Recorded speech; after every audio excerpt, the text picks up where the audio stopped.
alternates, please welcome the former governor of Arkansas, the Honorable Mike Huckabee.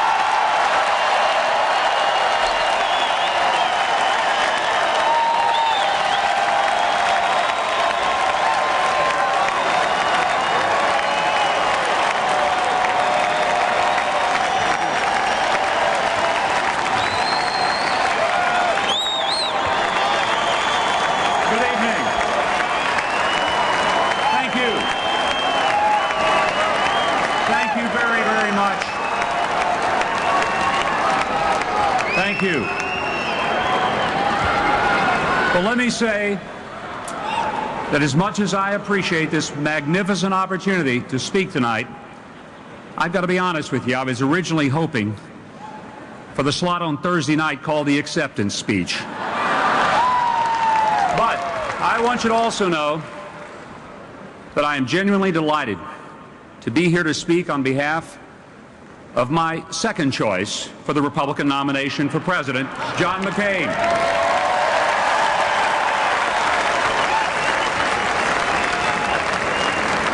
John McCain is a man with the character and the stubborn kind of integrity that we need in a president. But I want to begin by doing something a little unusual. I'd like to thank the elite media for doing something that, quite frankly, I wasn't sure could be done. And that's unifying the Republican Party and all of America in support of Senator McCain and Governor Palin.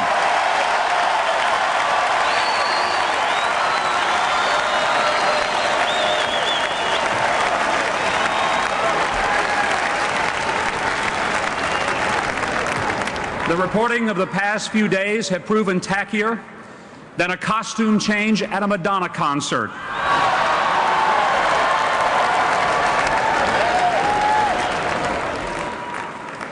I grew up at a time and in a place where the civil rights movement was fought. And I witnessed firsthand the shameful evil of racism. I saw how ignorance and prejudice caused people to do the unthinkable to people of color. And it wasn't so many years ago. I want to say with the utmost of sincerity, not as a Republican, but as an American, that I have great respect for Senator Obama's historic achievement to become his party's nominee, not because of his color, but with indifference to it.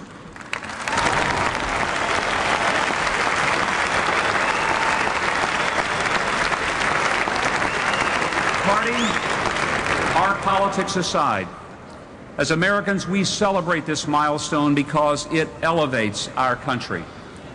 But the presidency is not a symbolic job, and I fear that his election would elevate our taxes and our risk in a dangerous world. Now, Obama was right when he said that this election is not about him. It is about you. When gasoline costs $4 a gallon, it makes it tough if you're a single mom trying to get to work each day in a used car that you drive. You want something to change. If you're a flight attendant or a baggage handler and you're asked to take the pay cut to keep your job, you want something to change. If you're a young couple losing your house, your credit rating, and your piece of the American dream, you want something to change. But John McCain offers specific ideas to respond to a need for change. But let me say there's some things we don't want to change. Freedom, security, and the opportunity to prosper.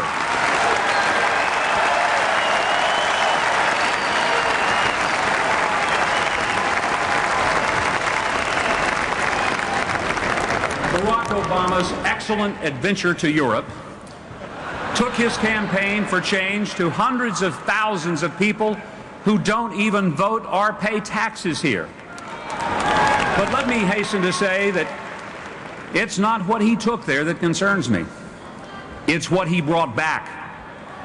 European ideas that give the government the chance to grab even more of our liberty and destroy our hard-earned livelihood. Fact is, my friends, most Americans don't want more government. They want less government.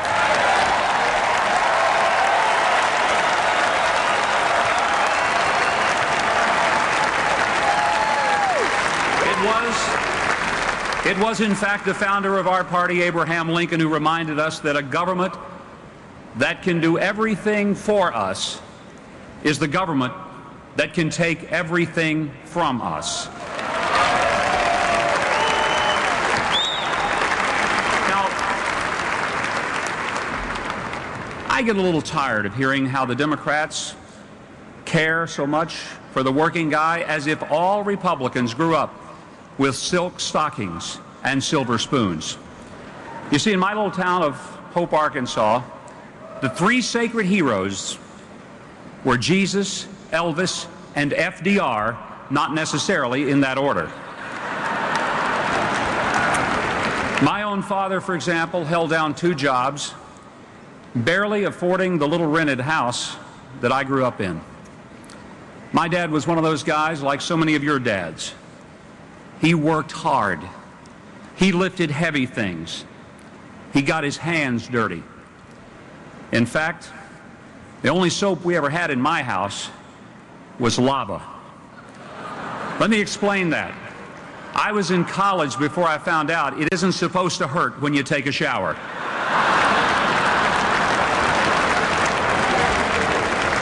Let me make something clear tonight. I'm not a Republican because I grew up rich. I'm a Republican because I didn't want to spend the rest of my life poor, waiting for the government to rescue me.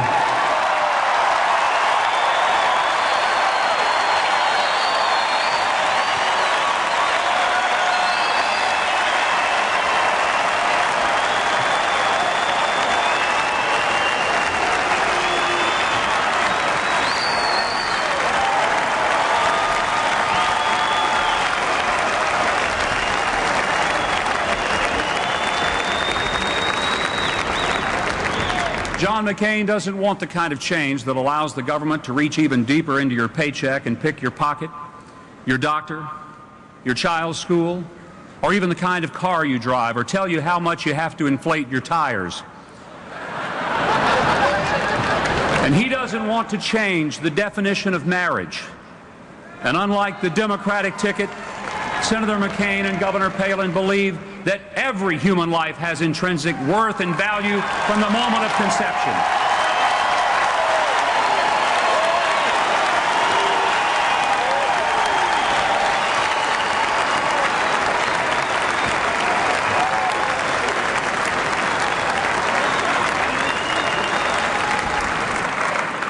And speaking of Governor Palin, I am so tired of hearing about her lack of experience. I want to tell you folks something.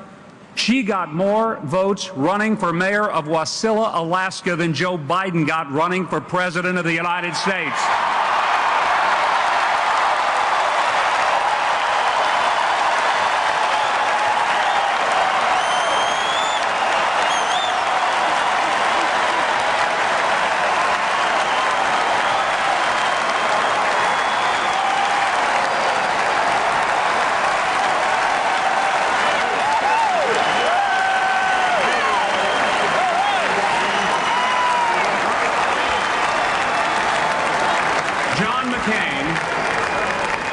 John McCain is by far the most prepared, the most experienced, and truly the most tested presidential candidate. He is thoroughly tested. When John McCain received his country's call to service, he did not hesitate, and he did not choose the easy path. He sat alone in the cockpit, taking off from an aircraft carrier to fly in the unfriendly skies, knowing that there was a good chance he might not make it back. And one day, he didn't make it back. He was shot down and captured, brutally tortured. He could have eased his own pain, even cut short his imprisonment, just by uttering a few simple words renouncing his country. But then, as now, John McCain put his country first. And he knew He knew that to return with honor later was better than to return without it now. Most of us can lift our arms high in the air so that we can signify when we want something. He can't even lift his arms to his shoulder, which is a constant reminder that his life is marked not by what he's wanting to receive, but rather by what he has already given.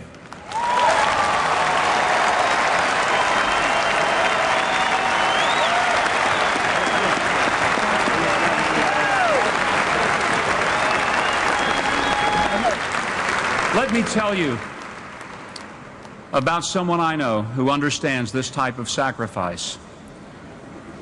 On the first day of school in 2005, Martha Cothran, a teacher at the Joe T. Robinson High School in Little Rock, was determined that her students would not take their education or their privileges as an American for granted.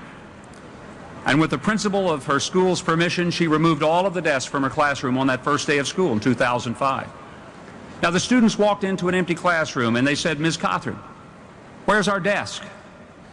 She said, "You get a desk in my classroom when you tell me how you earn it." Well, some of them said, "Making good grades." She said, "Well, you ought to make good grades in my class, but that won't earn you a desk." Another student said, "I guess we get a desk when we behave." Martha said, "You will behave in my classroom, but that won't get you a desk either."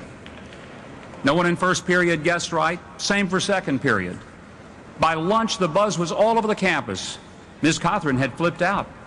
Wouldn't let her students have a desk. Kids started using their cell phones. They called their parents, and by early afternoon, all 4 of the local network TV affiliates had camera crews out at the school to report on this teacher who wouldn't let her students have a desk unless they could tell her how to earn it. By the final period, no one had guessed correctly. So the students filed in. Martha said, "Well, I didn't think you would figure it out, so I'm going to tell you." And with that, she went to the door of her classroom and motioned, and in walked over 20 veterans, some of them still wearing the uniforms from days gone by, every one of them carrying a school desk. And as they carefully and quietly arranged those desks in neat rows, Martha said, "You don't have to earn your desk, because these guys, they already did."